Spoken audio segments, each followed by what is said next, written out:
Welcome everyone to the Trust the Plan podcast. I'm Nick. And I'm Jim. And Jim, we have two events coming up. Want to remind you again, June 29th of the halftime report at Fox Hills, the economic update and market update featuring JP Morgan. And then also the August 17th summer party, the top of the peak party here at the office. We're with entertainment and food and Alan the bartender. He's always a highlight. That's right. And new grass. I'm here for Alan. And we got some new grass in Knock there. on wood, I hope so, yeah. But also Joel Klatt, who is, if you're not familiar with Joel Klatt, he's the color commentator on the Big Noon Kickoff for Fox. Mm-hmm. He has a great podcast. I've been listening to it for the last year, and I think he does a great job, okay? And he covers a lot of Michigan games because Michigan is often the number one viewed game of the weekend in college football, particularly in the Big Ten. So they'll make Michigan the big noon kickoff or whatever. So Joel came out with this top 25, springtime top 25, and no surprise, number one, Georgia, Michigan number two, Ohio State number three, and number four was Alabama, and number five, here's the real surprise. Any guesses? USC. That's what I was expecting. Yeah? Penn State. Penn State, Yeah. Huh? Wow. He says they're loaded, and I just didn't expect that because they have a new quarterback. Yeah, that's what I was thinking. They just lost their quarterback. I kind of feel like when you have a new quarterback coming in, there's just so much uncertainty. But I mean, some of these kids, they just come right in. Like look at C.J. Stroud, right? But all four of those top five teams you just mentioned all have a new quarterback. Yeah, that's right. So who's the Georgia quarterback? I don't know. Don't know. But and he said that who was the guy from Georgia last year? Stetson. Yeah, Stetson Bennett. So like, I feel like if he would have been a 5-star recruit, everyone would be like all over him. But because he was a walk-on, no one gives him any credit. It's like, well, he's just a system quarterback. The guy was awesome. Yeah. He got the job done. He was great. I like watched the national championship game from the camera that's over the sky cam. Okay. And it's like kind of right behind the quarterback, and like the dude is just awesome. So obviously all the players around him are outstanding. But so even with a new quarterback, they've got him number one. And he said if Ohio State had C.J. Stroud back, that they would have been number one. So there's some uncertainty pushing them down to number three. But we have everyone coming back on offense. It's like a stacked offense at the talent positions. And on defense, we've been really good on defense for many, many years. So I don't really have any concerns there. So your feelings on Michigan at number two? I like it. It's always fun to see them ranked high like that. It shows other people are optimistic like we are. So, getting me excited for the season coming up. I feel like the biggest surprise was Penn State, like I said, but I do have Penn State tickets. So my first time going to Happy Valley. Nice. So I'm super excited about that game now that apparently they're going to be good. Yeah. But I traditionally do not look at any of these preseason rankings or, August Heisman awards, right? Or the recruiting rankings, even though Michigan's number one. I put very little stock in any of these things. People will forward me reports in August about how great the team's looking at camp.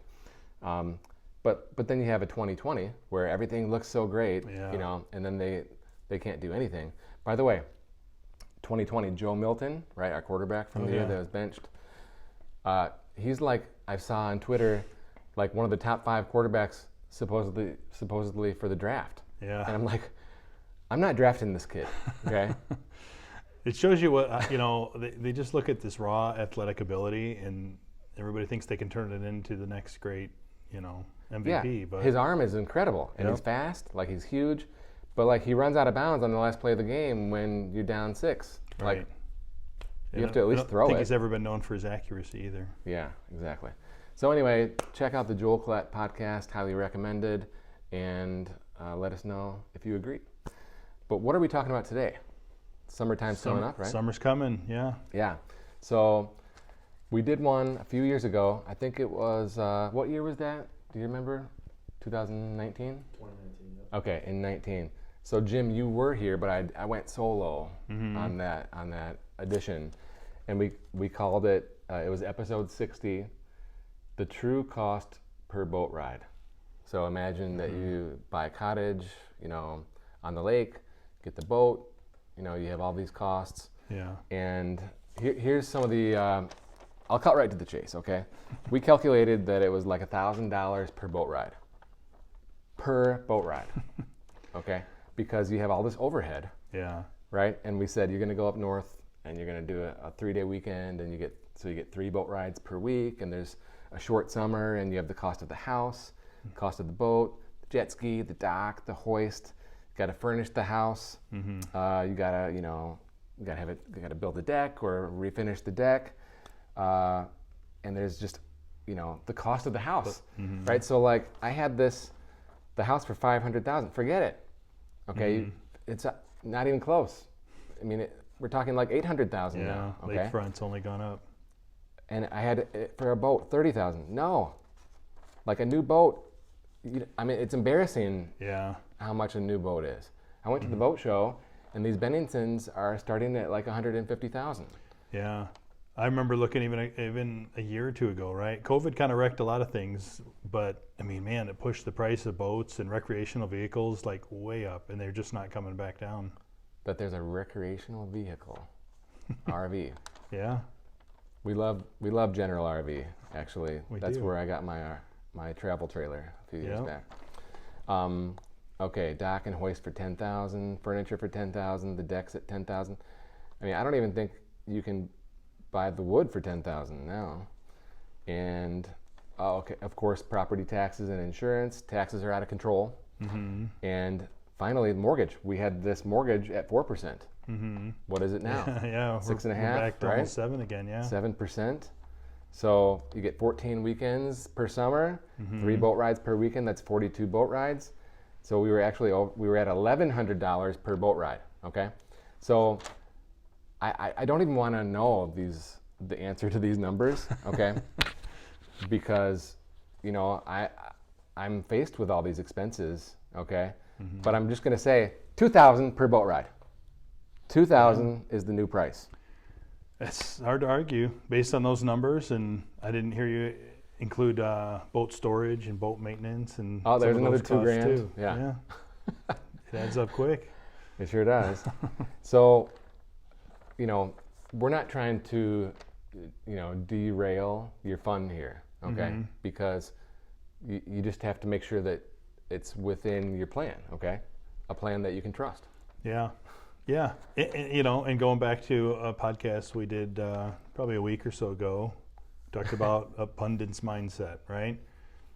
Maybe it's not I can't afford, it's how do I afford? What do I have to do to increase income and to put myself in a position where I can afford that boat ride without stressing out about it every time I get on the water? Yeah, and like Brian Tanana, a realtor friend of ours, would say, he's big into Airbnb with the lakefront, okay? So you could, Monday through Thursday have income coming in to help pay for your Friday, Saturday, Sunday stay. And there is demand, not just in the summer, but in the winter as well, which I really didn't understand, but it is there. I've seen the numbers, okay? So you can turn it into part-time vacation, part-time Airbnb, and this can work. And you could even say on the Airbnb, you're going to charge extra for usage of the boat, the jet ski, the paddleboard, the kayak. That's all extra. So there's ways that you can absorb some of these costs. But I also want to raise one other point. And this is an episode I did going back way before we were doing video. By the way, if you're not watching on YouTube, that's the best way to do it. And if you would like the video and share it, it would be very important to us. So please do that. Thank you. But before we had the YouTube channel, it was audio only. I did it on a vacation property, the anti-dividend. So if you tie, $1 million up in all these costs, right? That's $1 million that cannot be working for you as a dividend, right? Or it could be earning 5% or whatever. Instead, it's the interest that you're paying out on these things. It's like an anti-dividend, right? You get the taxes, the insurance, the maintenance, the interest. But if you have $1 million invested, or take that million and put it into the property, now there's no dividend and there's taxes and maintenance. That's the point. Right. Okay. But I don't want to be a Debbie Downer here. I want you to have these things if they're affordable to you. Okay. So if we have your financial plan and it looks good, and then we add in this new cost, or we take away this investment and make it into a property, how does that affect the plan? But also understanding that nothing's permanent, okay? Maybe this is something that you want to have for the next 10 years. And now, after that, you want to sell and get that money back and put it towards another use, right? That's something that people can do too. We're always thinking of like this linear path, and it does not have to be that way. So for instance, we bought our place in 2019, which inspired the story. Original podcast, yeah. And the thing is worth a couple $100,000 more than what we paid for. Okay, so if I wanted to, I could sell that house right now, recoup all the costs, and have money in my pocket, right? So it's not all Debbie Downer, right? There can be opportunities too, but we just, I didn't count on that. Yeah. I wanted to use it. Yeah. I wasn't counting on the buying it appreciation. as an investment. You were buying it for enjoyment. Now, will I sell it today? No way. Because I love it. Right. I love it that much. Yeah. And in fact, by the time this is live, I'm going to move out there and drive back and forth. Summer's at the lake, yeah. Exactly. So, any closing points here, Jim? I think you had talked about we don't want to be a Debbie Downer and all that stuff, and we probably should have brought this point up on the podcast we did a week or so ago. But just feels like just a moment ago. It did, and I actually think you were wearing that shirt, which is strange enough, but it's my shtick. But it's important to remember, we don't care where you spend your money. It doesn't matter to us if you spend it on cars or boats or vacation, whatever, right? As long as you're doing the things you need to do to make the plan successful, right? If we're hitting the savings goals and we're getting as much into retirement as we need and we're being efficient and all the things that we like to talk about, whatever's left over can go wherever. It doesn't matter to us. So I think that's important to remember. Well said. That should be like Instagram reel right there. Let's do it. Yeah, let's do it. So here at Peak, we believe by providing the education guidance, we can help you retire with peak confidence. We can build a plan that you can trust so you can have that confidence. And if you'd like to learn more, or if you'd like to set up some time, you can visit us at peakwm.com and schedule online. Until next week.